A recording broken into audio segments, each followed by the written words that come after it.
আসসালামু আলাইকুম রহমতুল্লাহি বারাকাতু। আজকে একটা নতুন ব্লগ নিয়ে চলে এসেছি ফারহান লাইফস্টাইলে। আজকে যে জায়গাটার কথা তোমাদের বলবো, সেই জায়গাটার কথা যতটাই বলি যেন মনে হয় কম পড়ে যায়। তবুও তোমাদের সাথে পুরোটা তুলে ধরার চেষ্টা করছি।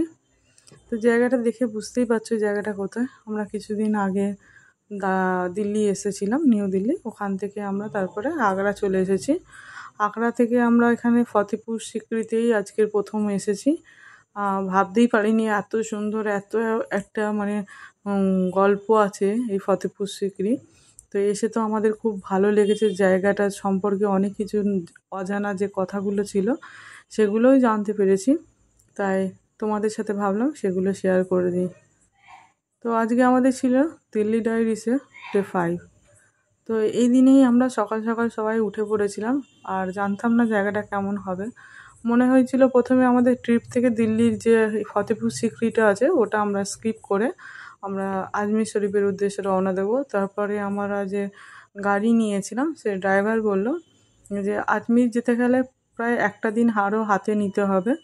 আর সেক্ষেত্রে আপনাদের যদি সময় কম থাকে তাহলে আপনারা ফতেপুর সিক্রিটা ঘুরে আসতে পারেন। আশা করব আপনাদের ভালো লাগবে। তাই জন্য আমরা ফের আগের দিন রাত্রে হুট করেই আমাদের আবার প্ল্যান চেঞ্জ করে আমরা ফতেপুরের জন্য রেডি হয়ে গেছিলাম।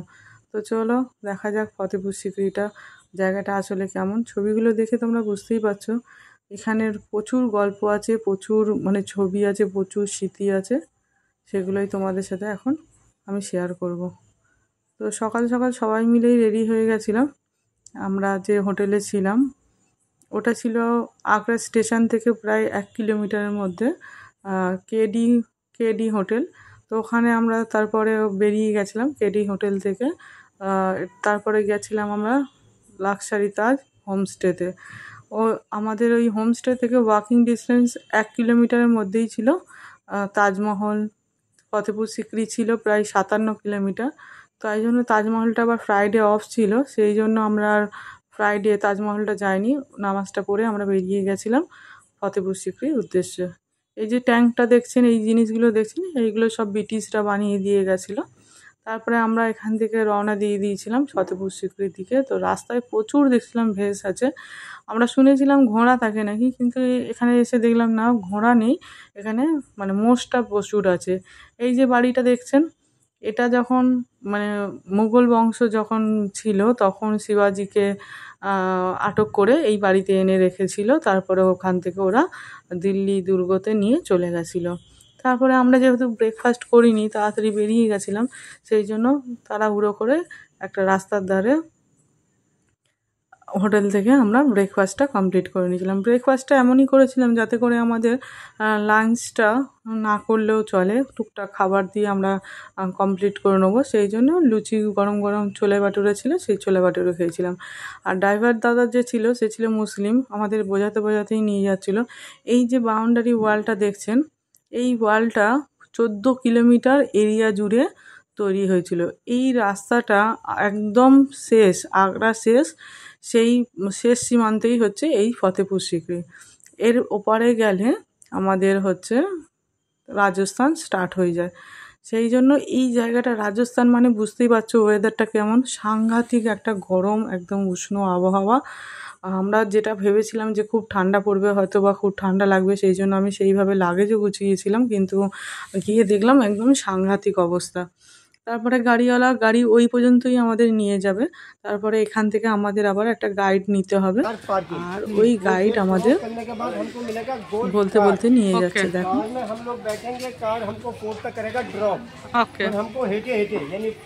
पैदल में। अच्छा, तो पहला फोर्ट सीकरी विजिट कराएंगे और दूसरा फोर्ट फतेहपुर।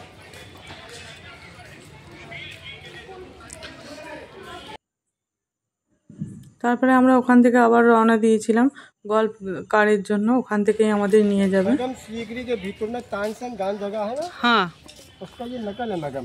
नकल? ओ तानसेन गार्डन वाला है, हाँ सीकरी के भीतर में, और उसके अंदर पानी भरा हुआ है जल।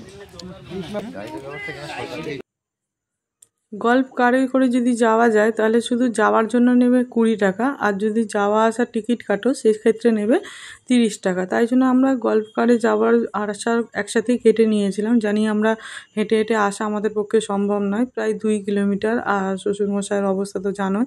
সেই জন্য আমরা আর রিস্ক নিইনি, আমরা বললাম ঠিক আছে আমরা যাওয়া আসার একসাথেই টিকিট কেটে নেবো। তারপরে এখান থেকে এই যে দেখতে পাচ্ছ এই বিল্ডিংটা, এটা হচ্ছে একটা মেডিসিন স্টোর, মানে মেডিসিন স্টোরই বলতে পারো। টুকটাক যাদের কোনো রকম ফার্স্ট এড ব্যবস্থার জন্য এই জায়গাটা সেইভাবেই তৈরি করা হয়েছে।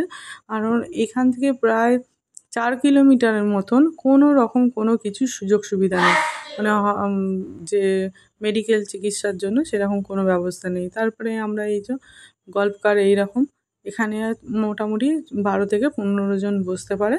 আর এই কারগুলোকে নিয়ে একেবারে সোজা চলে যাবে আগ্রা যে যে ফতেপুর সিক্রিটা আছে, সেই ফতেপুর সিক্রির কাছেই তোমাদের নামিয়ে দেবে। আবার কিছুক্ষণ পরে ওখানে গিয়ে দাঁড়ালে লাইন দিয়ে সেখান থেকে আবার তোমাদের গাড়ি এই গাড়িগুলোই তোমাদের নিয়ে আবার ফের রিটার্ন আসবে।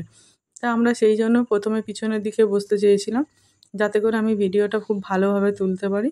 তো বেশিক্ষণ লাগেনি, আমাদের 2 মিনিটের মতনই লেগেছিল, কিন্তু মানে সাংঘাতিক গরমের জন্য ভালো লাগছিল না এই জার্নিটা। আর ভাগ্যিস সেদিন আমি একটা ছাতা ক্যারি করেছিলাম। মনে হয়েছিল যে এত গরম, প্রথমে তো ফারহানের পাপা হাসাহাসি করছিল যে এই এতে তুমি ছাতা নিয়ে ঘুরবে। তো আমি বলেছিলাম দেখো গরমে, অসহ্য গরমে এরকমভাবে হাঁটা যায় না। তারপরে দেখছিলাম এটা এই জায়গাটা আগে ছিল গুলিস্তান নাম, গুলিস্তান ট্যুরিস্ট কমপ্লেক্স। এখান থেকে টোটো নিয়ে যাবে, যে বাউন্ডারিটা দেখালাম বা যে আগ্রা গেটটা দেখালাম, ওই গেট দিয়ে আমরা তো ফতেপুর সিক্রিতে এন্ট্রি করবো। তো দেখছিলাম চারপাশে মোটামুটি দোকান খোলা থাকে। যেদিন যেদিন ফতেপুর সিক্রি খোলা থাকে সেদিন সেদিনই এই দোকানগুলো খোলা পাওয়া যাবে, আদার্স না হলে বন্ধ থাকে। যেসব যে শোপিসগুলো দেখলে বা কোনো রকম ফ্রেন্ডদের দেওয়ার জন্য যেসব দোকানগুলো দেখলে, এগুলো সব কিন্তু সন্ধ্যে 6টার পর সব বন্ধ হয়ে যায়। ততক্ষণ খোলা থাকবে, ট্যুরিস্টরা আসা যাওয়া করবে, ততক্ষণই এগুলো খোলা থাকে। আর এই যে মেন রোডটা দেখছো, এই রোডটা কিন্তু সোজা আজমির চলে গেছে। আজমির যেতে গেলে মোটামুটি এখান থেকে আর 3 ঘন্টা জার্নি করলে মোটামুটি যদি ট্রেনে করো তাহলে আজমির পৌঁছে যাবে, আর যদি বাসে করো সেক্ষেত্রে এই 7 থেকে 8 ঘন্টা লাগবে। তো আমাদের ট্রিপের মধ্যে আজমিরটা ছিল না, সেই জন্য আমরা কোনো রকম ইন্টারেস্টও নিইনি। তারপরে আমরা আস্তে আস্তে দেখো এই যে গেটটা দেখতে পাচ্ছ, এটা হচ্ছে শাহি দরওয়াজা। এই দরওয়াজা দিয়ে প্রথমে আগ্রাতে এন্ট্রি করতে হয়, মানে আগ্রা ফোর্ট যেটা বলি আমরা, সেখান থেকে এটা এন্ট্রি করতে হবে। তো এটা পুরো ছিল একটা সময় একটা দুর্গ, মানে পাহাড় ছিল, যেখানে সিকরি, যে জায়গাটা বলছি, এই যে আমরা সিকরিতেই যাচ্ছি, এখানে একটা ফকির ছিল। সেই ফকিরের কাছেই প্রথমে আকবর এসেছিল তার সন্তানের জন্য। সেই গল্পটাই তোমরা প্রথম আমাদের যে গাইড নিয়েছিলাম সেই সব বলে দেবে। আর এই যে দূরে যে এগুলো দেখতে পাচ্ছ বাউন্ডারিগুলো, ওর মধ্যে ওনার সৈন্যরা পুরো শহরটাকে পাহারা দিত। এই যে ছোট ছোট তোমরা যে উঁচু উঁচু ঢিবিগুলো দেখছো, এগুলো ছিল তখনকার দিনে মিনা বাজার। মিনা বাজার বলতে, এখানে মিনা বলতে মেয়েদের যে বাজার, আমরা যে কোনো দোকান টোকানে গেলে আশেপাশে দেখি না ছোট ছোট স্টল নেওয়া, তারপরে কিছু দোকান থাকে বড় বড় ফুটপাতের দোকানপাত্র, সেই রকম সেম জিনিসই তখনকার দিনেও সম্রাট আকবর তৈরি করেছিল। এই জায়গাটাকে পুরো একটা গোটা শহর তৈরি করেছিল, যেখানের মধ্যে তুমি মিন্ট থেকে শুরু করে পার্লামেন্ট হাউস থেকে শুরু করে সব কিছু ছিল। এমনকি এখানে মানে যে জলের ব্যবস্থাটা খুবই, তো রাজস্থানে বুঝতেই পারছো জলের অবস্থা, সেই জল ট্যাঙ্ক পর্যন্ত এখানে সম্রাট আকবর তৈরি করেছিল। কিছুদিন এখানে প্রায় 12 বছর ধরে তৈরি করেছিল, কিন্তু 6 বছরের জন্য জাস্ট ছিল। এইটা হচ্ছে নববতখানা, মানে যেখানে রাজা যুদ্ধের জন্য যাওয়ার জন্য যখন বের হতো, এখানে নহবত ঢাক ঢোল পিটিয়ে একটা সেই আমন্ত্রণ জানানো হতো বা বিদায় জানানো হতো যে রাজা বের হচ্ছে বা রাজা আসছে, এখান থেকেই ওনাকে আমন্ত্রণ জানাতে হতো বা সম্বর্ধনা জানাতে হতো। তারপরে এই যে দোকানগুলো দেখতো, এই দোকানগুলো মানে আর নেই, শেষ। এই যে ছোট ছোট স্টলগুলো দেখছো, যারা মুগলে আজম সিনেমাটা দেখেছো সেখানে দেখেছো সেলিম যে ছিল, আনারকলি সেলিম, একটা মার্কেট প্লেসে গিয়ে তাদের প্রথম দেখা হয়েছিল। সেই প্লেসটাই হচ্ছে এই প্লেসগুলো। এটাই হচ্ছে অরিজিনাল একটা প্লেস। এখান থেকেই প্রথমে সেলিমের সাথে আনারকলির দেখা হয়েছিল। এই যে যেটা দেখছো দেয়াল তৈরি করা আছে, এটা হচ্ছে মিন্ট ছিল। তখনকার দিনে মিন্টটা এইখানেই পড়তো, একদম মানে মার্কেটের ভিতরে ছিল। আর এর মধ্যেই ছিল মন্ত্রীরা বসতো, সেখানে আছে ভিআইপি আছে, মানে ভিআইপিদের বসার সিট আছে, সব কিছুই আছে। তো উনি আমাদের পুরো গল্পটা এবারে শুনিয়ে দেবেন। ইতিহাসে নিয়ে যারা আমরা পড়াশোনা করেছি, মানে মুঘল সাম্রাজ্য সম্পর্কে যাদের একটু জ্ঞান আছে, তারাই মানে একদম স্পষ্টভাবে বুঝতে পারবে। তো দেখো,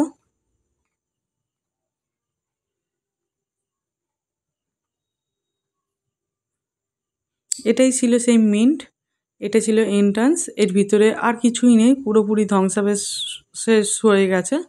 তো দেখো, মিন্টের দরজা রাস্তার ধারে ছিল। स्वागत। और लेफ्ट हैंड पर राइट हैंड पर छोटे छोटे शॉप, लेडीज मार्केट, मीना बाजार। मीना किसका नाम था? Meena means girls. ओ अच्छा अच्छा अच्छा अच्छा, मार्केट। Okay Akbar okay. के समय male not allowed, only for house. Minister house. তারপরে আমরা যেহেতু হাঁটার মতন আমাদের ক্ষমতা থাকলেও আবার সেরকম ছিল না, আর অনেকটা রাস্তা বলে রিস্কও নিইনি, সেই জন্য ওখানে একটা হুইল চেয়ার ভাড়া চলছিল, সেই ভাড়া হিসাবে আমরা নিয়েছিলাম। এই যে বারান্দাটা দেখছো, এখানে আকবরের যে ভিআইপি মন্ত্রীরা ছিল, পুরো বারান্দারা জুড়ে সিংহাসনে বসে থাকতো। এটা হচ্ছে দিওয়ানি আম সভা, আম জনতার সাথে যখন সম্রাট আকবরের সভা চলতো তখন এখানে হতো। এই যে গ্রিন ঘাসগুলো দেখতে পাচ্ছেন, এখানেই আম আদমি মানে জনতারা বসতো। আর ওই যে ঘরটা দেখতে পাচ্ছ 4-5টা জানলা ছিল, ওখানে সম্রাট আকবর বসে থাকতো। এই যে গাছের নিচে যে দেখতে পাচ্ছ থাম্বাটা, এখানে সম্রাটের প্রিয় যে হাতি ছিল, হিরান নাম ছিল, সেই হিরানটাকে বাঁধা থাকতো। এখানে সম্রাট আকবরের সময় কোনো যে ক্রিমিনালরা ছিল তাদের কোনো রকমভাবে ফাঁসি দেওয়া হতো না। তাদেরকে নাকি ওই যে হাত পা বেঁধে হাতির সামনে ফেলে দেওয়া হতো, হাতি তাদের পায়ের চাপে পুরো দাবিয়ে দিত, মানে শেষ করে দিত। এই যে বারান্দাগুলো দেখছো, এগুলোতে এক একটা সিংহাসনে এক একটা মন্ত্রী, মানে এক একটা দেশের যারা ছিল রাজার সাথে দেখা করতে আসতো। এগুলো আরও রেড কার্পেট ফেলা থাকতো, আরও জাঁকজমকপূর্ণ ছিল। এখনই আমরা যা দেখছিলাম খুব সুন্দর লাগছিল দূর থেকে। মানে এরকম জিনিস যারা মানে গল্পে পড়েছো তাদের কাছে কিন্তু জিনিসটা খুব সুন্দর লাগবে। আমার তো মনে হচ্ছিল যেন আমি পুরো মুঘল সাম্রাজ্যের ভিতরে চলে গেছি। এই ধরনের জায়গায় হঠাৎ করে আসা যেন একটা অন্যরকম একটা অনুভূতি। তারপরে আমাদের গাইড এসে আমাদের পুরোপুরি এটা বুঝিয়ে দিচ্ছিল কোথায় কী আছে না আছে। তো চলো তোমাদের সাথেও সেটা আমি শুনিয়ে দিচ্ছি। आया था सम्राट अकबर का 3 था बहू था। एक था बहू मुस्लिम जिसका नाम रुकैया बेगम, दूसरा बहू हिंदू जिसका नाम महारानी जुद्दा, और तीसरा बहू था सर क्रिश्चियन जिसका नाम मारिया। लेकिन अकबर को संतान नहीं, not a son, daughter. Akbar का पहला राजधानी दिल्ली, दूसरा राजधानी आगरा। आगरा से अकबर नंगे पाँव बिना चोटी के पूरा भारत घूरा। दरगाह गया, मंदिर गया, चर्च गया, वैष्णो देवी, ज्वाला जी टेम्पल, अजमेर वाली दरगाह। अकबर को संतान नहीं मिला, अकबर निराश होकर बैठ गया। फिर होता है अकबर को सपना कि आप सीकरी में जाओ। सीकरी पहाड़ है, पहले यहाँ किला नहीं था सर। पहाड़ी पर एक फ़कीर की दरगाह है जिनका नाम सलीम चिश्ती। वहाँ जाकर आप कपड़े का चादर छोड़ेगा और मालिक को सूता बांधेगा तो आपको बेटा मिलेगा। अकबर आगरा से नंगे पाँव ढुककर आया, और वो जो गम दिखाई देते सर, वो अलग है, वहाँ टिकट नहीं लगता सर, होता फतेहपुर यानी गुरुबाड़ी। उधर एक दरगाह है, अकबर ने उधर जाकर चादर छोड़ा, मालिक का सूता बांधा तो अकबर को बेटा महारानी जोधा से मिला। तो पूरा फोर्ट अकबर ने बेटे की खुशी में बनाया। पहला नाम रखा सलीम, आफ्टर नेम जहांगीर। 1570 में फोर्ट स्टार्ट किया, 1582 में कंप्लीट, 12 बरस लगा, और 1586 में फतेहपुर छोड़ दिया। अकबर के जाने के बाद ये जगह फ्री हो गया, ना तो सेंटर का होल ना स्टेट का। फिर यहाँ ब्रिटिश हुकूमत ने राज किया था। मैं अंग्रेज लोग जितनी भी यहाँ जो रियल चीज़ थी, सोना चांदी हीरे जबरात, ब्रिटिश गवर्नमेंट टुक फ्रॉम। फिर 1958 में सेंट्रल गवर्नमेंट ने होल्ड किया है, तो सेंट्रल गवर्नमेंट बिल्डिंग को मेंटेन करता है। तो वो फ्री वाला पार्ट, यहाँ से टिकट वाला पार्ट। तो वही जगह का नाम सीकरी, जिसको आप लोग बोलते हैं राजबाड़ी। और वही जगह का नाम फतेहपुर यानी कि गुरुबाड़ी। सर पहला पॉइंट आपको यहाँ से शुरू होता है, जिसको बोलते हैं दीवाने आम सभा। हाँ, दीवाने आम सभा। लेफ्ट हैंड पे जो चैम्बर है अकबर के बोसने की जगह, ब्यूटीफुल ग्रास आम जनता के लिए। मैडम ये जो बरामदे है ना, VIP पर्सनल। ओके। और गार्डन में भीतर पार्किंग करिए, हाथी के बांधने की जगह। हाथी का अकबर के समय फांसी का सिस्टम नहीं था सर, यानी दोस्त time not hanging system. Okay. Akbar के समय फेवरेट हाथी का नाम हिरन। किसी ने क्राइम किया, अपराध, तो हाथ पाँव बांधकर हाथी के आगे छोड़ दिया, दबा दिया, उसे दबाकर मारता तो लोगों के दिल में भय। अब भीतर में दिखाते हैं आपको दीवाने खास, नवरत्न सभा, आम सभा। आ जाइए, कुछ सामान वगैरह मत छोड़ना। তারপরে আমাদের এখান থেকে নিয়ে গেছিল নবরত্ন সভা বা দিওয়ানি খাস। এই দিওয়ানি খাসটা এখান থেকে যেতে মানে একটা জাস্ট ডোর আছে, বিশাল বড় একটা গেট আছে, সেই গেটটা থেকে দিওয়ানি আম সভা থেকে দিওয়ানি খাস যেটা আছে সেখানে আমরা চলে যাব। তো দেখছিলাম কতটা এরিয়া নিয়ে পুরো রাজা তার এরকম একটা জায়গা, এক কথায় যে এত বিঘা বিঘা সম্পত্তি নিমেষের মধ্যে সে ছেড়ে দিয়ে চলে গেছিল। আর এত বড় একটা জায়গা শুধু তৈরি করেছিল সন্তান লাভের একটা আনন্দে, যে আমার সন্তান এখানে হয়েছে। এখানে যে মঈনুদ্দিন চিশতি সেলিম চিশতি আছে, সেই সেলিম চিশতি দোয়াতে তৈরি হয়েছিল বলে এটা তৈরি করেছিল। তো যাই হোক, এই যে সামনে যেটা দেখতে পাচ্ছ, এখানে যে প্রথমে যে বারান্দাটা দেখতে পাচ্ছ, এখানে রাজা রানী বসে থাকতো। আর এই যে বারান্দাগুলো দেখতে পাচ্ছ, এখানে সম্রাট জাহাঙ্গীরকে প্রতি মাসে একটা পাল্লায় তোলা হতো। সেই পাল্লার একটা পাল্লায় যখন জাহাঙ্গীর বসতো বা শুইয়ে দিত, আর একটা পাল্লায় তার ওজনের সোনা, হিরে, জহরত ওজন করা হতো। ওজন করার পর তারপরে ওনার মাথাটায় ঘুরিয়ে জাহাঙ্গীর को तोला जाता था, जितना वजन बच्चे में ना उतना सोना चांदी रखा, इस तरह से राउंड दिया और गरीब लोगों में दान कर दिया। तो मैडम ये जो बरामदा ना राजा रानी बोसने की जगह, वो सामने जो प्लेटफार्म दिखाई देता है पूजन करने की जगह, और 3 साइड में जो दूसरा। और मैडम वो जो टेम्पल जैसा लग रहा है, वहाँ राज ज्योतिष बैठकर हाथ देखते थे, यानी एस्ट्रोलॉजी। और ये बिल्डिंग है सर दीवाना, आपको लगता है 2 तला लग रहा है ना, लेकिन भीतर से देखेंगे 1 तला पार्टीशन सपोर्ट बाय पिलर। अंदर का फोटो अंदर से लेंगे। वो এই জায়গাটায় জাহাঙ্গীরকে মাপা হতো এবং তার সমপরিমাণ গহনা দিয়ে গরিবদেরকে দান করত। এই যে বাড়িটা দেখছেন, এটা হচ্ছে পার্লামেন্ট হাউস বা নবরত্নখানা। আর পিছনে যেটা গম্বুজ দেখতে পাচ্ছেন ছোটো মতন, সেখানে রাজ জ্যোতিষী বসতো। পিছনে যেটা আছে আবার ওটা হচ্ছে কোষাগার।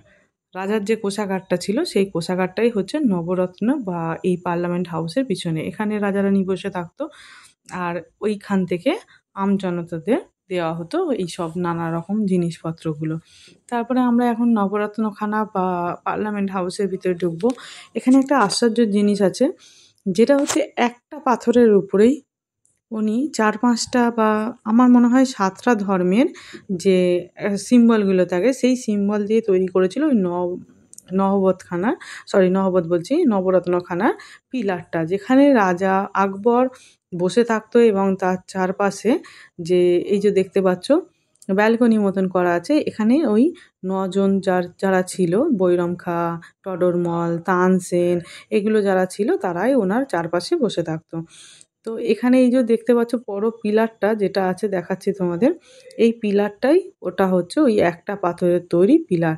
আর এখানে দেখতে পাচ্ছ বুদ্ধিস্টদের ডিজাইন আছে, খ্রিস্টানদের ডিজাইন আছে, হিন্দুদের ডিজাইনগুলো আছে, যেসব চিহ্নগুলো থাকে সেই চিহ্ন দিয়ে পুরোটা তৈরি করা। আমাদের গাইড যে আছে উনি এক্ষুনি সেটাই তোমাদের সামনে তুলে ধরবে বা বলবে, সেটা তোমরা শুনে নাও। মানে গেটটা এত সুন্দর, গেটটা ছিল এত বড়, ভাবা যায় না। এটা उठने का रास्ता, यानी अकबर यहाँ से उठता था।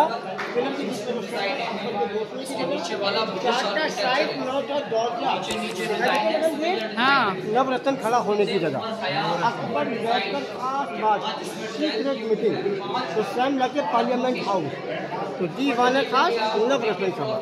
मैडम वो तो डॉम है ना, जॉन धर्म लाइनिंग ओटा पर्शियन, उसके नीचे में चर्च गेट दिखाई देते ना, क्रिश्चियन। अकबर ने सभी धर्म को मिलाकर धर्म बनाया, जिसका नाम रखा दीने इलाही। दीन इलाही दीन के माने धर्म, इलाही के माने भगवान, god is one, but not successful. Reason राजनीति, पॉलिटिक्स, ये नहीं चल पाया। अब इसका फुल छोड़िए ना, तब पक्का वो वहाँ से आएगा। आइए। তারপরে আমি এখান থেকে বেরিয়ে যাব বলে একটা ভালো করে ভিডিও করে নিয়েছিলাম। জায়গাটা এত বড়, বাইরে থেকে দেখে মনে হচ্ছিল দোতলা, কিন্তু ভিতরে এসে দেখলাম সেটা একতলা।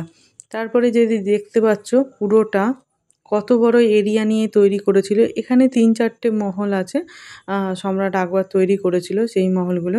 এখানে যে টাইলসগুলো দেখতে পাচ্ছ লাল সাদা টাইলস, এখানে এই লাল টাইলসগুলো বহুত পুরনো বলে সেই জন্য আস্তে আস্তে কিন্তু নষ্ট হয়ে যাচ্ছে।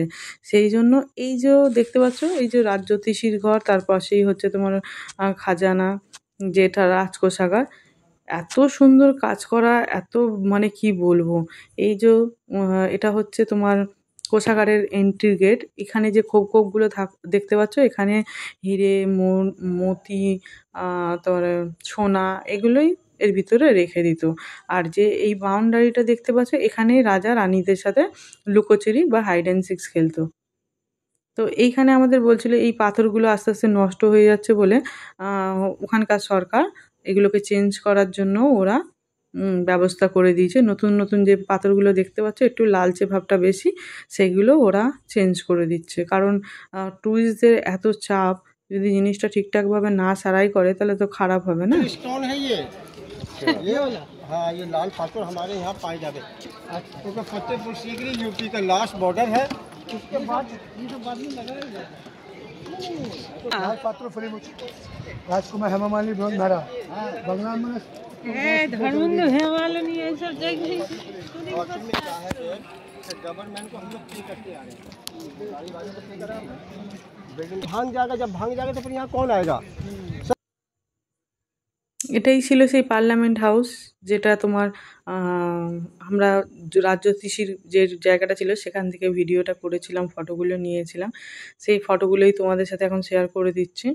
মানে এগুলো থেকে যেন চোখ সরানো যাচ্ছিল না। তখনকার মিস্ত্রিদের কি যেন আশ্চর্য একটা ব্যাপার ছিল। একটা পাথরকে এরকম ছোট ছোট করে ডিজাইন করে একদম নিখুঁতভাবে তৈরি করেছিল।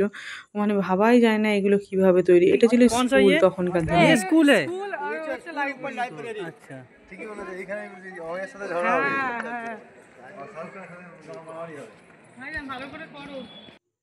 এই জায়গাটা যেটা দেখতে পাচ্ছ, এখানে অনেক হিন্দি সিনেমা আছে, পদ্মাবত, পারদেশ, তারপরে যোধা আকবর। এখানে যে এগুলো আছে দেখতেই পাচ্ছ, দেখলে তোমরা বুঝতেও পারবে অনেক শুটিং এখানে হয়েছে। এই জায়গাটা ছিল স্কুল, এখানে বাচ্চারা এসে কোলাহল করতো, দৌড়াদৌড়ি করতো। তারপরে এই জায়গাটা ছিল, এটা সম্রাট আকবর এখানে বসতো, সব পুরোটাই উনি দেখতে পেত। এই যে বাড়িটা দেখতে পাচ্ছ, এটা সম্রাট আকবরের বাড়ি। আর এটা ছিল তানসেনের যে গান করার যে ডুপ্লিকেট কপিটা আগে দেখলাম আমরা, সেটা হচ্ছে এটা অরিজিনাল কপি। এখানে বিজু বাবরা গান করতো, তার বিজু বাবরার গানের স্বরে নাকি বৃষ্টি নেমে আসতো, ওরাদেরও ওটা বিশ্বাস। আর ছিল তানসেন, যেটা দীপক অঞ্জলি বা দীপক দিয়ে গান করতো, চারদিকে প্রদীপ জ্বালিয়ে গানটা হতো। তো এটা ছিল পাঁচমহল। পাঁচমহলটাই আমার বেশি ভালো লেগেছে। সুন্দর একটা হাওয়া, দক্ষিণে হাওয়ার জন্য এটা দক্ষিণ দিকেই তৈরি করা হয়েছে, দক্ষিণ দিকে, যাতে করে রানী খুব ভালোভাবে হাওয়া পেত বা হাওয়া আসতো। তারপরে এই যে এটার পিছনের দিকটা এত সুন্দর একটা জিনিস ছিল কি বলবো, সেই জন্য এই ফটো তুলেই রাখা সম্ভব হয়েছে। তারপরে এই যে বড় বারান্দাটা দেখলে, এখানে রাজা এই যে চৌসা খেলা বা পাশা খেলা খেলতো, এই ক্রস চিহ্নগুলো আছে, এখানেই খেলতো। রাজা রানী এখানে বসে থাকতো, আর ওনারা ঘুঁটি হিসেবে ব্যবহার করতো তখনকার দাসদাসীদের। দাসদাসীরা নৃত্য করে বা এন্টারটেনমেন্ট করে এই জায়গাটাকে পুরো চালাতো। মানে তানসেন এখানে গান করবে, ওখানে সবাই নাচ করবে, এইরকমভাবেই চলতো। বলে और वो वाला घर सर हिंदू बहु ये जोधा, 3 ठा बहु 2 ठो रंडा घर सर। वो लकड़ी वाले 2 ठो रंडा घर मुस्लिम बहु, मुस्लिम एंड क्रिश्चियन मच्छी मांस, किसी वजह नॉन वेजिटेरियन।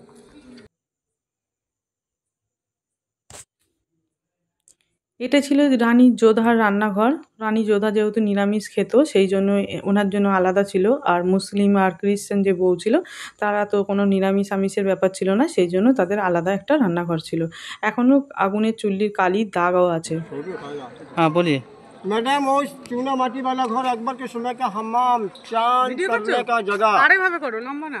আরে और राइट हैंड पर जो टॉप पर दरवाजा ना ওটা আকবর ঘর আকবর ওইখানে থাকতো এটা हाँ और ये घर का नाम सपनों का महल ख्वाब गाहा और ये जोड़ा टैंक है ना मैडम ये तानसेन गान जगह আছে यानी तानसेन गान करतो अभी शायद नीचे में देखा था ना वो डुप्लीकेट ये रीजन लेकिन अकबर ने एक कंपटीशन कराया मैम तानसेन ने दीपक राग सुनाया था जो पानी के अंदर दीप जलाए अगोल बैजू बाबरा ने बारिश कराई वेष्टि फिल्में देखते होंगे मैम तो जोधा अकबर सिनेमा में ऐश्वर्या राय कबूतर को दाना डालता परदेश सिनेमा में गान हुआ नहीं होना था हो गया है प्यार और आपके पीछे 2 टायर बिल्डिंग है ना ground floor school first floor library madam यहाँ ये वाला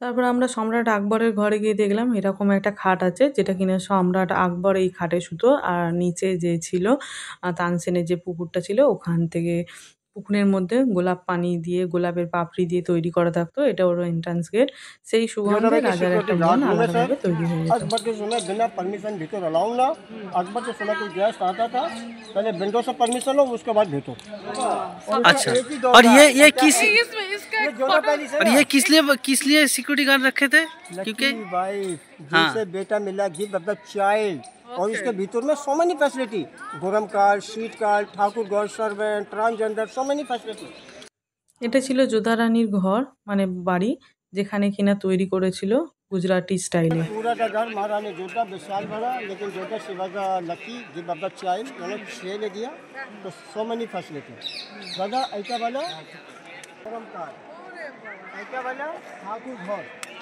बीच में जो पॉट अकबर में तुलसी गाछ এটা ছিল সেই তুলসী মঞ্চ যোধাবাই তৈরি করে নিয়েছিল এটা ওনার ঠাকুর বাড়ি আর এটা ছিল ওনার গাইডরা যারা ছিল তাদেরকে থাকার জায়গা আর এটা ছিল অ্যাটাচ ওয়াশরুম যোধার তো দুরকম ওনার ছিল বাড়ি ছিল যেখানে ঠান্ডা বাতাস আসবে বা গরমের সময় ঠান্ডা বাতাস শীতের সময় গরম বাতাস এটা ছিল ঠাকুর ঘর राधा एंड कृष्ण लेकिन ये पहले से यहाँ से सब लग रहा है डिफरेंस क्या है मैम कि इस तरह में विंडो है विंडो के पीछे में जाफरी जंगल और ये वाला नॉर्थ ईस्ट कूल ठंडा तो ठंडी हवा मिलती मैडम विंडो तो है वही देखिए लेकिन कोई जाफरी ना पैक south heat for the sun तो she was the winter she was the sun और यहाँ से देखो तो बाहर के लोग बाहर से भीतर के लोग नजर नहीं आते देखो यहाँ से बाहर के लोग नजर नहीं आते और बाहर से भीतर के लोग नजर नहीं आएंगे क्योंकि अभी हम लोग आए थे तो हम लोगों ने टन लिया जिसको बोलते हैं ना जिग जैग पर्दा सिस्टम अब बाहर से फोटो लेना है आपका और राजा टोटरमल घर सर्वेंट क्वार्टर दिखाना रूम ये आयरन डोर नीचे में जितना भी छोटा छोटा रूम होता है सर्वेंट क्वार्टर और मैडम वो जो डॉम है ना 4 कॉर्नर पर 1 2 3 4 special bodyguard special no male no female इसको आप लोग बोलते हैं ना खोजा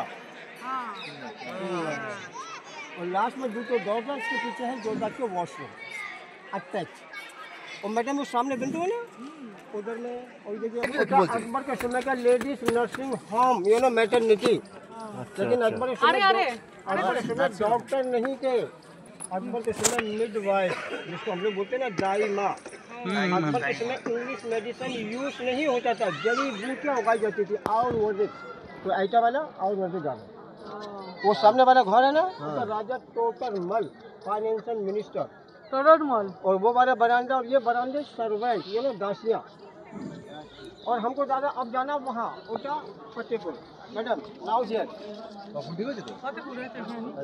अब बैठा लो दादा बैठो तो ऐसा सीकरी राजबाड़ी ওটা ফতেপুর গুরুবাড়ি ওই দিকে তারপরে আমাদেরকে এখান থেকে নিয়ে গেছিলো ফতেপুরে যাওয়ার পথেই পড়বে সম্রাট আকবরের যে ঘোড়া রাখার জায়গাটা সেই ঘোড়া রাখার আস্তাবলটা মানে বিশাল বড় একটা আস্তাবল যেখানে কয়েকশো ঘোড়া থাকতো সেটাই আমাদের মানে প্রথমে দেখিয়ে দিয়েছিল উনি ঘোড়াশালা হ্যাঁ घोड़ों का आस्ताबल ও ঘোড়া का आस्ताबल हाँ वो ज्यादा लोग बैठेंगे उसमें टूम ऑफ सिक्स फिल्म जिसके अंदर में ताजमहल आगरा का ये Red Fort okay thank you এটা ছিল যুদ্ধের ঘোড়াগুলো রাখার জায়গা আর এখানে ছিল আকবরের পার্সোনাল কিছু ঘোড়া রাখার জায়গা আর এখানে থাকতো অন্যান্য সব ঘোড়াগুলো এই যে হিরণ ঘোড়ার হাতিটা ছিল, এই হিরণের এখানে মারা যাওয়ার পর একটা গম্বুজ করে দিয়েছিল হাতিটা। তারপরে এটা ছিল টডরমলের বাড়ি, যেখানে সম্রাটের আকবরের মন্ত্রী টডরমল ছিলেন। তারপরে আমরা আস্তে আস্তে চলে গেছিলাম ফতেপুরের দিকে। এটা হচ্ছে রাজবাড়ি যেটা আমরা দেখলাম। এবারে হচ্ছে গুরুবাড়ি। এখানে রাজার যত গুরুদের নিয়ে বা ধর্মর বিষয়ে কাজকর্ম চলতো। তো প্রথমে গাইড আমাদের বলেছিল, ওনার সাথে ফের আলাপ করিয়ে দিয়েছিল যে তোমরা ওনাদের সাথে যাও। তো আমরা বলেছিলাম যে না, আপনি যেহেতু আমাদের প্রথম থেকে গাইড করছেন, ব্যাপারটা জানেন, তাহলে আপনি আমাদেরকে গাইড করুন। আর ওনার সাথেই প্রথমে আমাদের ডিল হয়েছিল, সেই জন্য ফের আমাদের সাথে উনিই গেছিল। এটা ছিল ফতেপুরে ঢোকার এন্ট্রান্স একটা গেট। এখান থেকে আমাদের সবকটা যে জিনিসপত্রগুলো আছে সেগুলোই আমরা দেখব। সামনে যেটা দেখতে পাচ্ছ এটা হচ্ছে জুমা মসজিদ। সম্রাট আকবরের জুমা মসজিদ আছে, এর ভিতরেই আছে বুলंद दरवाजा। राजबाड़ी एक जगह फतेहपुर है, गुरुबाड़ी जिस गेट से अभी हम लोगों ने गेट से आए थे ना, एंट्रेंस किया रॉयल गेट, बोलो शाही दरवाजा। ओके, रॉयल फैमिली के लोग उठते। और मैम ये वाला जो गेट है ना, अच्छा मेन गेट बुलंद दरवाजा, এটা वर्ल्ड फेमस। সম্রাট আকবর এর ভিতরেই তৈরি করেছিল একটা মাদ্রাসা, আর করেছিল সেলিম চিশতির যে দরগা, যেটা সাদা মতন দেখতে পাচ্ছ। এটা কিন্তু সর্বপ্রথমের দিকে ছিল এটা লাল, কিন্তু জাহাঙ্গীর বড় হয়ে যাওয়ার পর, ওনার মৃত্যুর পর ওটাকে পুরো সাদা বেলে মাটি অর্থাৎ মার্বেল দিয়ে ওটা পুরো সাদা করে দিয়েছে।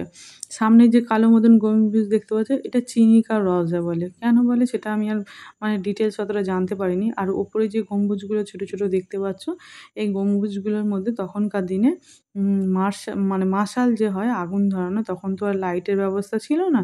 এই মাশালগুলো জ্বালিয়ে ওর মধ্যে রাখা হতো, যাতে করে এই গুরু বাড়িটা পুরোটাই যেন আলোয় আলোকিত হয়ে থাকে। তো এক একটা পাঁচিল আমরা দেখছিলাম, বিশাল বড় আর বিশাল হাইটের পাঁচিল। এখান থেকেই আমরা দেখতে পেলাম বুলंद দরওয়াজাটাকে।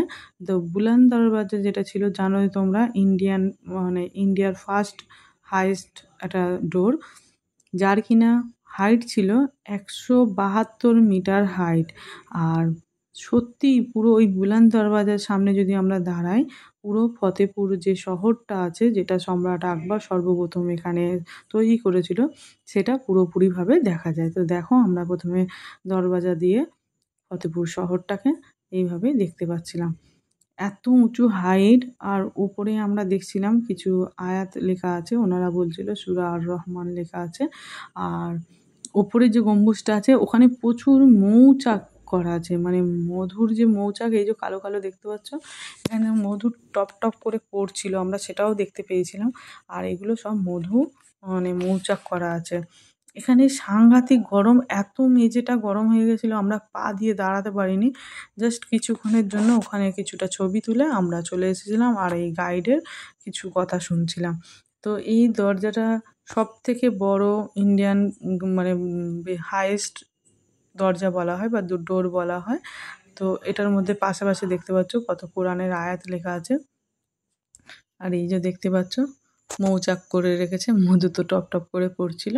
তারপরে ওই যে দেখাচ্ছে যেটা, আমরা এই শহরটা দেখার পর, দেখো তোমরা দেখলে বুঝতে পারবে, এই দরজার ওপর দাঁড়ালে কত দূর দূরান্ত থেকে শহরটা পুরো দেখা যাচ্ছে, ফতেপুর শহরটা।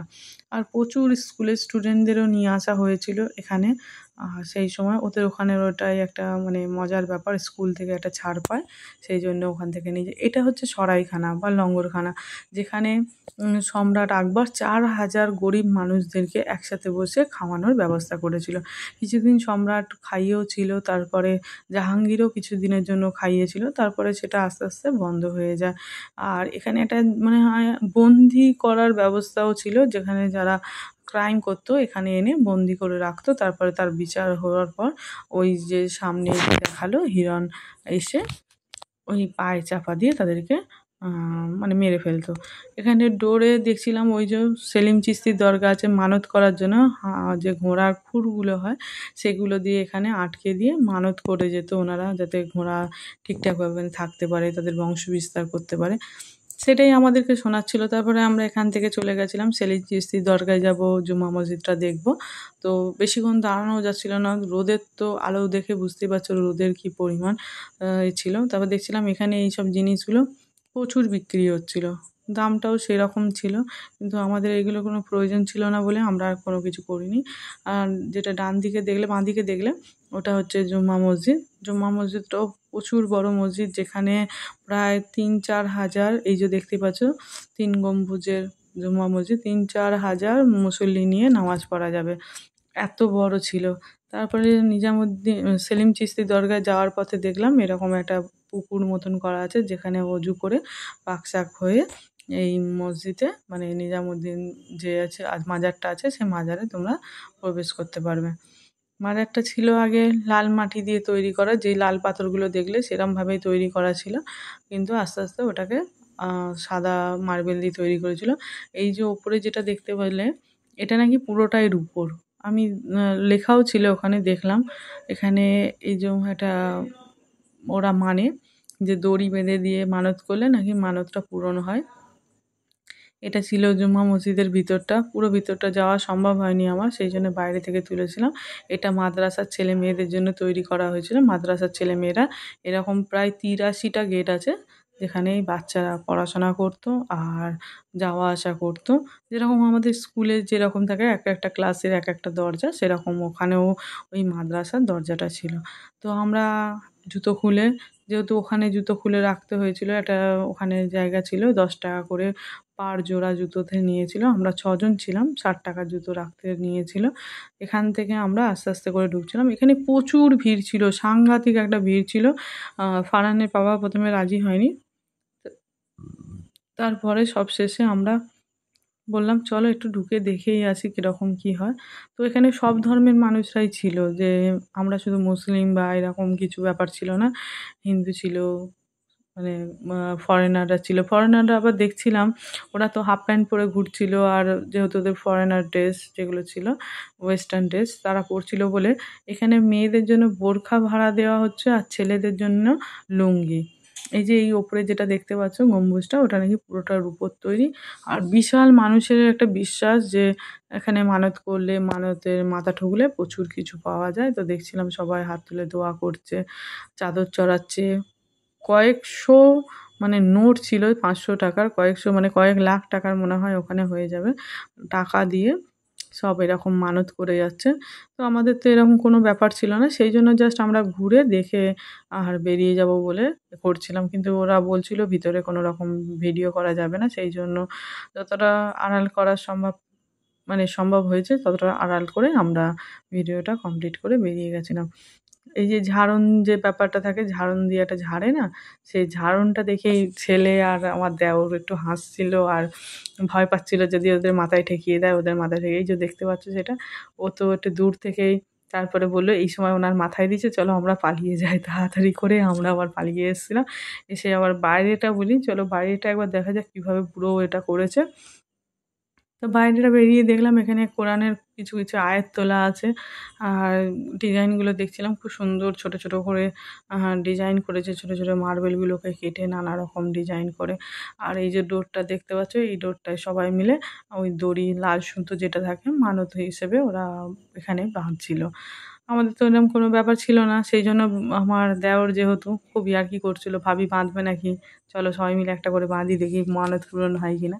তা আমি বললাম এইসব নিয়ে এখানে ইয়ার্কি করো না, যতটা সম্ভব হয় তাড়াতাড়ি বেরিয়ে চলো। তারপরে এখান থেকে আমরা বেরিয়ে যাচ্ছিলাম। তো বেরিয়ে যেতে তারপরে যেটা দেখানোর ছিল চিনিকা রওজা। চিনিকা রওজা মানে হচ্ছে ওখানে একটা সময় সিকরি পরিবারের কিছু মানুষজন থাকতো। তারা যদি মারা যেত, সম্রাট আকবরের নিয়ম ছিল যে মহিলা যদি মারা যায় সেক্ষেত্রে তাদেরকে কবর দেওয়া হবে ওই যে চিনিকা রওজার ভিতরে। আর যদি কোনো পুরুষ বা বাচ্চা মারা যায় তাহলে সেক্ষেত্রে তাদের কবর দেওয়া হবে ওই চিনিকা রওজার বাইরে। তো আমরা তো প্রথমে অবাক হয়ে গেছিলাম যে বাবা এইরকম এত কবরস্থান তো কী করে যাওয়া সম্ভব। তারপরে ওখান থেকে আমাদেরকে বার হয়ে যাওয়ার পর আমরা চলে গেছিলাম সালাউদ্দিন চিশতি, মানে ওই চিশতি ফ্যামিলি কিছু একটা হবে, কেউ একটা হবে। সেখানে গিয়ে দেখছিলাম যে এই রকম কবর। তো দেখো এই বাইরে যেগুলো আছে এগুলো সব ছেলেদের কবর আর বাচ্চাদের কবর, আর আমরা যে এই ভিতরে ঢুকছি এখানে হচ্ছে সালাউদ্দিন চিশতির কবর আছে। উনি বারবার বলছিল এত গরম হচ্ছে যে তাড়াতাড়ি করুন, এখানে বেশিক্ষণ ওয়েট করা যায় না। তো আমরা প্রথমে ঢুকে দেখছিলাম, তারপরে তো আব্বা গুনছিল কত লোকের আছে, প্রায় এর ভিতরে ছিল 38 জনার কবর। ওখানে দেখছিলাম কিছু মানুষ ধূপকাঠি, ফুল, চাদর চড়াচ্ছিল। তারপরে আমরাও বললাম যে চলো আমরা বেরিয়ে যাই, যেহেতু এখানে আরও লোক ঢুকবে। জায়গাটা খুব শর্ট ছিল। কতটা হাইট দেখো, আর শুধু যেখানেই ঢুকছি সেখানেই দেখছি শুধু পায়রা। পায়রার ঠিক আছে, কিন্তু পায়রার যে একটা ব্যাড স্মেল থাকে, যে পটি ফটি করে, সেই গন্ধগুলোও কিন্তু এখানে প্রচুর পরিমাণে। খালি ধূপকাঠি দিয়ে রেখেছে বলেই হয়তো খুব কম পাওয়া যায়, কিন্তু যাদের নাক খুব ভালো তারা বলতে পারবে যে ঢুকলেই একটা যেন কেমন সেই গু গু গন্ধ বেরোচ্ছিলো। আমি তো থাকতেই পারিনি। তারপরে বললাম চলো বেরিয়ে যাই এখান থেকে। এই যে এর ভিতরে যেগুলো আছে এগুলো সব মহিলাদের কবর, আর বাইরে যেগুলো দেখলে সেগুলো ওই সেলিম চিশতির বা ফতেহপুর সিকরি, আগ্রার যারা আছে তখনকার দিনে নাকি এখানেই কবর দেওয়া হতো। তো আমরা তো প্রথমে মানে কত পরিবার আছে দেখো, এর ভিতর থেকে যেতে হবে এই কবরের পাশ থেকে। এটাই আমাদের খুব ভয় লেগেছিল। ফারহানের চোখ বড় বড় করে আমাকে বলছিল, মা তুমি আমায় একটু দোয়া টোয়া পরে ফুঁক দাও, আমার কিন্তু ভয় লাগছে। তা আমি বললাম ভয়ের কিছু নেই, ওনারা যেহেতু পারমিশন দিচ্ছে আর আমরাও যাবো যেহেতু, তুমিও চলো বলে ও তো দোয়া পড়তে পড়তে আল্লাহু আকবার পড়তে পড়তে যাচ্ছিলো। আমি তো খুব মানে হাসবো না কাঁদবো বুঝতেই পারছিলাম না। আমি আস্তে আস্তে হাসতে হাসতে এখান থেকে বেরিয়ে গেছিলাম। আর বলছিলাম, আল্লাহ তুমি মাফ করে দিও, যদি কোনো রকম কোনো কিছু সেরেকের মধ্যে দিয়ে পড়ে যাই বা কোনো রকম ভুল করে ফেলি তুমি মাফ করে দিও। তারপর এখান থেকে বেরিয়ে গেছিলাম। এখানে দেখছিলাম এই কবরগুলোর পাশেই দেখছি যে ফুল চাদর নিয়ে সব বিক্রি করছে। দেখো একদম পাশ থেকে যেতে হচ্ছে, একদম কবরের মাঝখান দিয়ে যদি বলে কেউ, সেই ক্ষেত্রে সেরমভাবেই যেতে হচ্ছে। আর এখানেও দেখছিলাম আরও কিছু। তারপরে সম্রাট আকবরের পর যারা ছিল আস্তে আস্তে তারা এগুলো বন্ধ করে দিয়েছিল। তারপরে আস্তে আস্তে এখন অন্য জায়গায় সব কবর দেওয়া হয়। না হলে ওখানে রাজা সম্রাট আকবরের সময় দেখে এখানে ফতেপুরে যত আম আদমি ছিল বা চিশতি ফ্যামিলি যারা ছিল তাদেরকে এখানেই দাফন করা হতো। তারপরে এই যে পিছনে দেখতে পাচ্ছ, এখান দিয়ে কিন্তু ওই মাদ্রাসা যাওয়ার রাস্তাটাও দেখা যাচ্ছিল, কিন্তু সেই সময় ওদের ক্লাস চলছিল বলে আমরা সেদিনকে যাইনি। আর খুব গরম পড়ছিল, আমরা আর একটা জায়গায় যাওয়ার ছিল আকবর টমে, সেই জন্য আমরা তাড়াতাড়ি করে এখান থেকে বেরিয়ে গেছিলাম। তো এখানে উনি আমাদের বলছিল যদি কিছু কেনার থাকে বা কারোর বাচ্চা বা সন্তানের জন্য যদি তোমরা কিছু মানে করতে চাও, চলো কিছু বলছে কিছু বলছে। अगर अब अलाउ कर देंगे यहाँ तो कब्रिस्तान बन जाएगा मैडम। अब ये बन चुका है विजिटर पॉइंट। लोग देश विदेश से आते हैं, कोई किसी को बेटी चाहिए, किसी को बेटा। এর ভিতরেই এগুলো সব বিক্রি হচ্ছিল, কিছু কিছু মহিলারা এগুলো সব বিক্রি করছিল। তো আমাদের তো কেনাকাটি সেরকম কোনো ইচ্ছা ছিল না, কারণ আমরা ভেবেই রেখেছিলাম আমরা আগ্রা যে মার্কেট আছে মিনা বাজার, সেখান থেকে আমরা কেনাকাটি করব। তারপরে আমরা এখান থেকে পুরো ঘোরা হয়ে যাওয়ার পর আমরা বলছিলাম যে টাইম ওয়েস্ট না করে আমরা চলো বেরিয়ে যাই। তারপরে এখান থেকে আমরা চলে গেছিলাম যে মুসলিম ওয়াইফ ছিল সম্রাট আকবরের, রোকাইয়া আর মারিয়ামের যে ঘরগুলো, এগুলো হচ্ছে তাদেরই। এখান থেকে আমরা এর ভিতরে ঢুকে বেশি কিছু দেখানো ছিল না, সেই জন্য আমার ভিডিওটা সেইভাবে করা হয়নি। ফোনটা ডিস্টার্ব করছিল এত ভিডিওর জন্য। ফটো নিয়েছিলাম। এটা ছিল শীষমহল, যেখানে সম্রাট আকবরের প্রথম স্ত্রী রোকাইয়া তার বাড়ি ছিল। এটা হচ্ছে শীষমহল। এটা পুরো হিরে মুক্তো দিয়ে নাকি পুরো সাজানো ছিল, কিন্তু পরবর্তীকালে পরবর্তীকালে ব্রিটিশরা এসে পুরো সেগুলো চুরি করে নিয়ে চলে যায়। তারপরে এখানে বরফি আইসক্রিম বিক্রি হচ্ছিল, আমি তো দেখলাম। দেখার পর সবাই বলছিল খাবো, তো প্রথমে আমাকে টেস্ট করতে দিয়েছিল। আঙ্কেলটা খুব ভালো ছিল, হেসে হেসে বলছে একবার টেস্ট করে দেখুন, হিন্দিতে বলছিল। তারপরে আমরা টেস্ট করে ওখান থেকে বেরিয়ে গেছিলাম নিয়ে। তারপরে গিয়ে বাইরে বললাম চলো একটু ফ্রুট খাওয়া যাক, যেহেতু আমাদের লাঞ্চ কমপ্লিট, একটু ফ্রুট খেয়ে এনার্জিটা নিয়ে নিই। তারপরে আমাদের ফতেপুর ঘোরা হয়ে যাওয়ার পর, যেহেতু আমাদের অনেকটা দূরে, প্রায় 2 কিলোমিটার দূরে আমাদের গাড়ি ছিল, আমরা গল্ফ কারে করে চলে এসেছিলাম। তারপরে ও ছোটো পাপার আর ওর পাপার একটু প্রবলেম ছিল, ওয়াশরুমে যাওয়ার জন্য ছিল। ওরা ওয়াশরুমে যাওয়াতে আমরা এখানে একটু মার্কেটগুলোতে ঘুরে ঘুরে দেখছিলাম। এখানে হাতের কারুকার্য করা ওই মার্বেলের ওপরে এত সুন্দর একটা ব্যবস্থা, মানে কি বলবো, এত সুন্দরভাবে ছোট ছোট নিখুঁতভাবে কাজ করেছে দেখো। কিন্তু দামগুলোও ছিল একদম খুব উচ্চ পর্যায়ে, নেওয়ার দামের বাইরে। এই ছোটোখাটো জিনিসগুলো 3000 4000 করে দাম। এই লকেটটা আমরা নিয়ে এসেছি, কিন্তু ওখানে আমাদের দাম বলছিল 270 টাকা। সেই জায়গায় আমরা আগ্রা তাজমহলের সামনে থেকে নিয়েছি জাস্ট 40 রুপিস করে। তো তারপরে এখানে ফারহানের ওই যে দাবা খেলার জিনিসটা দেখতে পেয়েছিল, ওটা নেবে বলে খুব বায়না করছিল। আমাকে উনি আবার বলছিল যে এরকম একটা কিছু নিয়ে যেতে পারেন, যে মানে দিল্লির যে ব্যাপারটা আছে, যে নতুন দিল্লিতে এসছেন, একটা স্মৃতি হিসেবে কিছু নিয়ে যান। তো আমি বললাম না থাক, এগুলো আমাদের পক্ষে সম্ভব নয়। তারপরে এখানে লেডিস কালেকশানে কিছু দেখাচ্ছিলো, যেহেতু আমরা লেডিস বলে হয়তো এগুলো দেখাচ্ছিলো, তো আমরা বললাম না সেরকম কিছু নেওয়ার নেই, আমাদের এখনও ঘুরতে হবে। এইসব যদি আমরা এখন কেনাকাটি করে নিই তাহলে তো সব জায়গা তো মানে ওখানে কোনো রকম খাবার টাবারও অ্যালাউ নেই, জলের বোতলটাই শুধু অ্যালাউ করছিল। তারপরে আমরা ওখান থেকে বেরিয়ে চলে গেছিলাম আকবর টমে। যেহেতু আমাদের মানে প্রত্যেক দিন দুটো করে যদি আমরা সাইট সিন না করি তাহলে কিন্তু আমরা আমাদের টিকিট যেদিন আছে সেদিন পর্যন্ত সব কটা সাইট আমরা ভিজিট করতে পারবো না। সেই জন্য আমরা করে রেখেছিলাম, রুটিন করেছিলাম যে একদিনে দুটো করে সাইট ভিজিট করব। তারপরে আমরা এখান থেকে বেরিয়ে চলে গেছিলাম আকবর টমে। আকবর টমটা হচ্ছে আমাদের হোটেল থেকে প্রায় 2 কিলোমিটার। আচ্ছা, এটা যেটা দেখাচ্ছি এটা হচ্ছে সম্রাট আকবরের যে ক্রিশ্চান বউ ছিল মারিয়াম, তারই এটা টম। টম মানে হচ্ছে বিশাল আকৃতির গৃহের মধ্যে তার কবরস্থান। সম্রাট আকবর ওনার খ্রিস্টান স্ত্রীর জন্য এটা তৈরি করেছিল। এর ভিতরে একটাই কবরস্থান ছিল, সেই জন্য আমাদের সময়টাও কম ছিল বলে আমরা ঢুকিনি, সেই জন্য বাইরে থেকেই একটা ভিডিও ক্লিক করে বেরিয়ে এসেছিলাম। এখানে মানুষ খুব একটা ঢোকে না, শুধু এই একটা কবরস্থান দেখার জন্য টাইমটা ওয়েস্ট করে না, বাইরে থেকে দেখেই বেরিয়ে আসে। তো আমরা তারপরে এখান থেকে আবার রওনা দিয়ে দিয়েছিলাম আকবর টমের উদ্দেশ্য। তো দেখছিলাম এই যে খ্রিস্টান বউ আছে ওনার জন্য এখানে কিছু মাদ্রাসা মানে ওনাদের খ্রিস্টানদের যে জিনিসপত্রগুলো সেইখানে রাখা ছিল। তারপরে ফারহান তো অনেকটা ক্লান্ত হয়ে গেছিলো, প্রায় যাওয়া আসা প্রায় 110 কিলোমিটার বা 14 কিলোমিটারের মতন হয়ে গেছিলো, অনেকটা টায়ার্ড হয়ে গেছিলো আবার অতটা ঘুরে ঘুরে দেখা। সেই জন্য গাড়িতে বলেছিলাম তুমি একটু রেস্ট নিয়ে নাও, তারপরে আকবর টম এলে আমি তোমাকে ডেকে নেবো। দাদার কোলে মাথা দিয়ে দাদিমার কোলে পা দিয়ে ঘুমিয়ে নিয়েছিলাম, ঘুমানোর পর আমরা চলে এসেছিলাম আকবর টমে। আকবর টমটাও যে মানে খুব কিছু আছে সেরকম নয়, একটা মহলের ভিতরেই সম্রাট আকবর যখন নাকি বেঁচেছিল এই আকবর টমটা তৈরি করে গেছিলো। তারপরে ওনার মৃত্যুর পর ওনার পুত্র জাহাঙ্গীর ওটা ফুল কমপ্লিট করেছিল। এখানে একটা ব্যাপার আছে, যদি তুমি অনলাইনে টিকিট কেটে নাও তাহলে সেক্ষেত্রে যা দাম আছে 5 টাকা কম, আর যদি অফলাইনে করো সেক্ষেত্রে 5 টাকা বেশি। সম্রাট আকবর টমের যে এটা ছিল টিকিটটা ছিল 35 টাকা, আর ফতেপুর সিক্রিতে কিন্তু ওটা বেশি ছিল, 125 টাকা ছিল, সে জায়গায় 120 টাকা নিয়েছিল। আমরা সবটাই অনলাইনে করেছিলাম। এই গেটটা একবার তোমরা দেখো কত বড়, এটা কিন্তু এন্ট্রি গেট, এখানে কোনো বাড়ি ঘর কিছুই ছিল না। এইটা ছিল সম্রাট আকবরের যে স্মৃতিসৌধ বা সম্রাট আকবরের যে কবর ছিল সেটাই ছিল।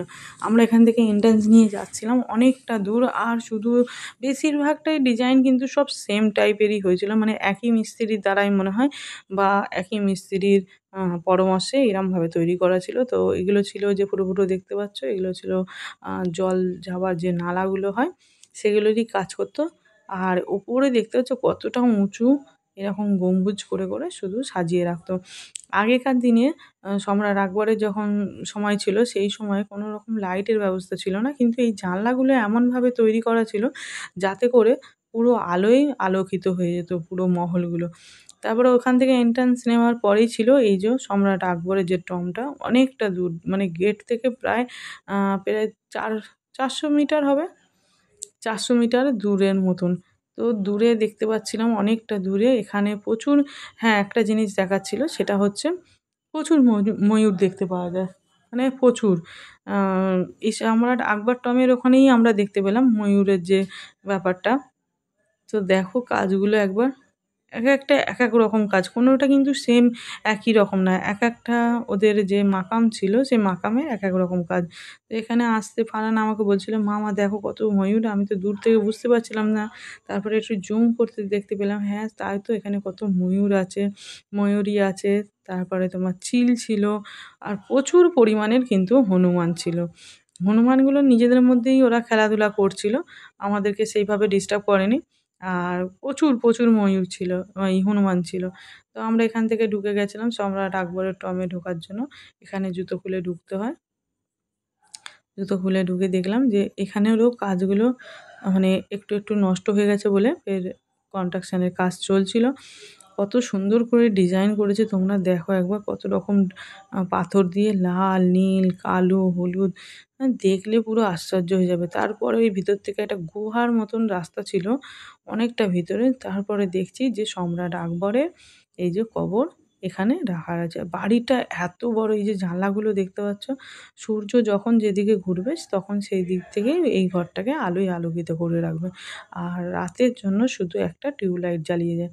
আর ভিতরটা না পুরো হাঁ হাঁ করছে, কথা বললে ইকো হচ্ছে এত, মানে ভয় লাগবে। আমি তো বেশিক্ষণ থাকতেই পারিনি। আর একটা কেমন বললাম না, একটা গন্ধ মতন লাগছিল, সেই গন্ধের জন্যও আমি বেরিয়ে এসেছিলাম। তারপরে এখানে যেইগুলো দেখতে পাচ্ছ এগুলো এক একটা ফ্যামিলি এক একটা এখানে থাকতো এই গুহার এর ভিতরে, গম্বুজের ভিতরে। আর তাদের মৃত্যুর পর তাদের সেখানেই সেই ঘরের ভিতরেই দাফন করে দেওয়া হয়েছিল। তারপরে এখানে এসে দেখলাম যে পিছনের দিকটা, এটা পিছনের দিকটায় ৫টা মহল করেছে সম্রাট আকবর। ৫টা দিক থেকেই সম্রাট আকবর টমে আসা যায়। তো এই যে দূরে একটা দেখতে পাচ্ছ, এখান থেকেও আসতে পারবে। মানে ৫ দিক থেকে ৫টা করে রাখা আছে, যাতে করে সবাই যেন আসতে পারে ঠিকঠাকভাবে। তারপরে এখানে এই যে কাজগুলো দেখছিলাম, ওরে বাবা! এক একটা গেটের এত সুন্দর সুন্দর কাজ। তারপরে আমাদের দেখা হয়ে যাওয়ার পর আমরা এখান থেকে বেরিয়ে আসার সময় দেখলাম দূরে একটা বড় ময়ূর খুব সুন্দরভাবে এই যে যাতায়াত করছে। মানে ফারহান তো পুরো অবাক হয়ে গেছে, "মা দেখো কত, আমি কি ভিতরে ঢুকতে পারি?" তো ওখানে কিন্তু কড়াভাবেই লেখা ছিল কোনো রকমভাবে এই গার্ডেনের ভিতরে ঢোকা নিষেধ। তারপরে ওখান থেকে আমরা রওনা দিয়ে দিয়েছিলাম বাড়ির উদ্দেশ্যে, যে আমাদের এবারে বাড়ি যেতে হবে। তো মোটামুটি সেই দিনের পুরো আমরা এইভাবেই কাটিয়েছিলাম। পুরো দিনটাই কিন্তু একটা অন্যরকমভাবে কেটেছিল। এটা ছিল যেটা ওই গুরুদুয়ার বলে, সেই গুরুদুয়ার ছিল। বিশাল বড় একটা গুরুদুয়ার আছে। আর যেহেতু সময় শেষ হয়ে গেছে, এখানে একটা ব্যাপার হচ্ছে সকাল ৭টা থেকে ৬টার মধ্যে তোমার সবকিছু ভিজিট পয়েন্টগুলো শেষ হয়ে যায়। তো পুরো ভিডিওটা কেমন লাগলো জানিও বন্ধুরা। আশা করি তোমাদের ভালো লাগবে। আবার দেখা হবে নেক্সট একটা এপিসোডে। ততক্ষণ ভালো থাকবেন, সুস্থ থাকবেন। ভিডিওটা কেমন লাগলো কমেন্টে জানাবেন। টাটা বন্ধুরা।